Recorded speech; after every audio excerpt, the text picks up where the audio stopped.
하나님께서 이스라엘 백성들이 이 가나안 땅을 정복할 때 완전히 100% 정복하지 않고 이 이방 민족들, 그러니까 그 땅에 원래 살아가던 이 가나안 족속들을 남겨두신 이유에 대해서 오늘 다음과 같이 말씀하십니다.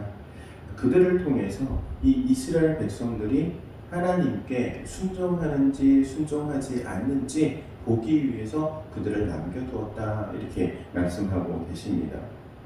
이 가나안 족속들과 이스라엘 백성들이 함께 어우러져 살면서 과연 이스라엘 백성들이 하나님의 백성으로 하나님의 백성답게 자신들의 정체성을 지키고 또 유일하신 하나님만을 섬기면서 살아가느냐, 아니면 그들이 이 가나안 땅에 살아가고 있는 이 이방 민족들과 함께 뒤엉켜 살아가면서 그들의 신을 따르고 그들의 신을 섬기게 될 것인가, 이것을 지금 하나님께서는 이 시험하신다라는 말로 표현하고 있는 것이죠.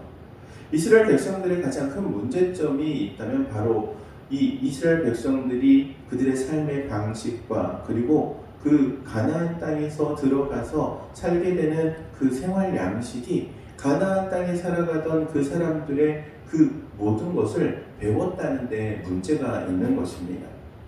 이 가나안 땅에 들어가기 전에 어떻게 지금 이스라엘 백성들이 가나안 땅에 들어옵니까? 바로 광야 생활을 했습니다. 그리고 그 광야 생활을 하기 이전은 어떻습니까? 애굽에서의 생활은 목축업을 했습니다. 유목민이죠. 목축업을 하던 이 사람들이 이제는 가나안 땅에 들어와서 정착을 하게 되면서 목축업보다는 이제 농사를 지으며 살아가야 하는 그러한 삶의 생활 양식이 바뀌게 된 거죠. 이 삶의 양식이 바뀌게 되면서 이 가나안 땅에 살아가던 그 사람들의 생활 양식을 그대로 답습하고 그들에게 배운다는 데 문제가 생기게 되었다는 것이죠. 그들이 가나안 땅에 살아가던 이 민족들이 그 농사를 지으면서 농경 문화와 함께 플러스 이 종교적인 문화, 바알, 아세라 신상을 섬기던 이 문화를 그대로 이스라엘 백성들이 답습하고 있다는 것에 가장 큰 문제가 되었다는 것이죠. 그래서 이스라엘 백성들이 하나님을 떠납니다. 그들이 하나님을 떠나려고 떠나는 것이 아니고 그 생활 양식이 그리고 문화가 그냥 자연스럽게 젖어들면서 이 우상들을 섬기게 되었던 것이죠.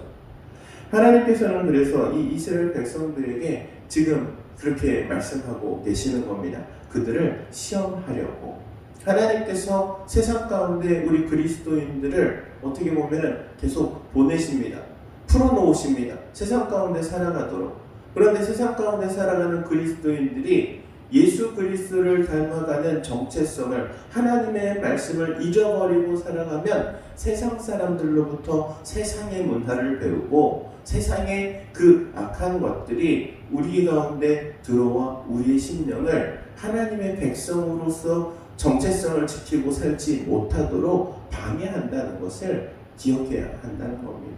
사랑하는 성도 여러분, 우리가 기억해야 할 것은 우리가 이 땅에 살아가면서 세상에서 섞여 살아가면서 그들 세상의 문화와 그리고 타성에 젖어 들어가면 안 된다는 것을 항상 자각해야 한다는 사실이죠. 하나님의 백성으로 하나님의 자녀로 하나님의 말씀을 붙들어야만이 이 하나님의 자녀로서의 정체성을 지킬 수 있다는 이 사실을 기억하시기 바랍니다. 사랑하는 성도 여러분, 하나님의 말씀을 붙드시기 바랍니다. 그리고 또한 하나님께서 원하시는 그 방법을 선택하고 그 뜻을 쫓아 살아갈 수 있기를 바랍니다. 세상의 뜻이 아니라, 세상 방법이 아니라, 세상 문화가 아니라 하나님의 말씀을 따를 수 있는 우리 모든 성도님들 되시기를 주의 이름으로 축원드립니다. 기도하도록 하겠습니다. 사랑하여 충만하신 하나님, 은혜를 구합니다.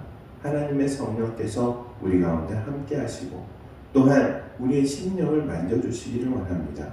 세상 가운데 나아가 살면서 세상의 문화에 그리고 세상의 방식에 세상의 그 생활 양식에 우리의 심령이 젖어 들어가고 타성에 젖지 않도록 또 물들지 않도록 주의 성령께서 말씀으로 우리의 심령을 채워주시고 또한 말씀 가운데 세워질 수 있도록 인도하여 주옵소서. 예수님의 이름으로 기도하옵나이다. 아멘.